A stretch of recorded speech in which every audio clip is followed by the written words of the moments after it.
IPL போட்டிகளின் போது 48,000 தோனி ரசிகர்களை லக்னோ மைதானத்தில் நேரில் பார்த்து மிரண்டு போன லக்னோ சூப்பர் ஜெயண்ட்ஸ் அணியின் பயிற்சியாளர் ஜஸ்டின் லாங்கர் அது குறித்து ஒரு பேட்டியில் விவரித்து இருக்கிறார். இந்திய கிரிக்கெட் வீரர்களிலேயே அதிக அளவில் தீவிரமான ரசிகர்களை கொண்டவர் என்றால் அது தோனி தான்.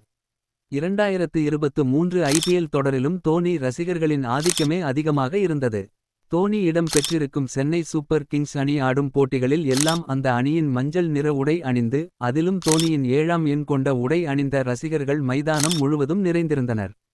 சிஎஸ்கே அணி விளையாடிய 14 போட்டிகளின் போதும் மைதானங்களில் தோனி ரசிகர்களே அதிக அளவில் நிறைந்து இருந்தனர். அதிலும் ரசிகர் கூட்டம் அதிகம் இல்லாத ஐபிஎல் அணிகளான Punjab Kings, Lucknow Super Giants போன்ற அணிகள் ஆடிய போட்டிகளின் போது அரங்கம் முழுவதும் தோனி ரசிகர்கள் மட்டுமே மஞ்சள் நிற உடை அணிந்து காணப்பட்டனர். அது குறித்து லக்னோ சூப்பர் ஜெயண்ட்ஸ் அணியின் பயிற்சியாளர் ஜஸ்டின் லாங்கர் தனது வியப்பை வெளிப்படுத்தி உள்ளார். இது பற்றி அவர் பேசுகையில், இது மிகவும் அற்புதமாக இருந்தது.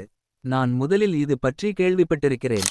பின்னர் நாங்கள் சென்னை சூப்பர் கிங்ஸ் அணிக்கு எதிராக 2 முறை ஆடினோம். முதலில் சிஎஸ்கே அணி லக்னோவுக்கு வந்தார்கள். எங்கள் மைதானத்தின் இருக்கைகள் எண்ணிக்கை 50,000 இருக்கும். உண்மையில் அப்போது 48,000 ரசிகர்கள் தோனியின் 7ஆம் எண் சட்டையை அணிந்து மைதானத்தில் இருந்தனர்.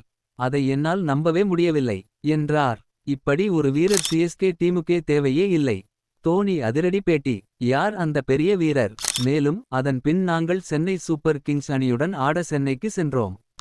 அங்கே 98% அல்ல, 100% தோனி ரசிகர்கள் மட்டுமே இருந்தனர். அதை என்னால் நம்பவே முடியவில்லை. இந்தியாவில் ஒரு நாயகனை கடவுள் போல வழிபடுவதை என்னால் நம்பவே முடியவில்லை. இதற்கு முன்பு நான் இந்தியாவில் ஒரு வீரராக விளையாடிய போது சச்சின் டெண்டுல்கருக்கு அப்படி ரசிகர்கள் இருந்ததை பார்த்திருக்கிறேன். அதன் பின் ஆஸ்திரேலிய அணிக்கு நான் பயிற்சியாளராக இருந்தபோது விராட் கோலி மற்றும் டோனிக்கு அதிக ரசிகர்கள் இருந்ததை பார்த்தேன். ஆனால் இந்தியாவுக்கு வந்து இதை பார்க்கும் போது என்னால் நம்பவே முடியவில்லை, என்று ஜஸ்டின் லாங்கர் தன் வியப்பை வெளிப்படுத்தினார். இன்னும் மேலும் அப்டேட்களை தெரிந்து கொள்ள சப்ஸ்கிரைப் பண்ணுங்க.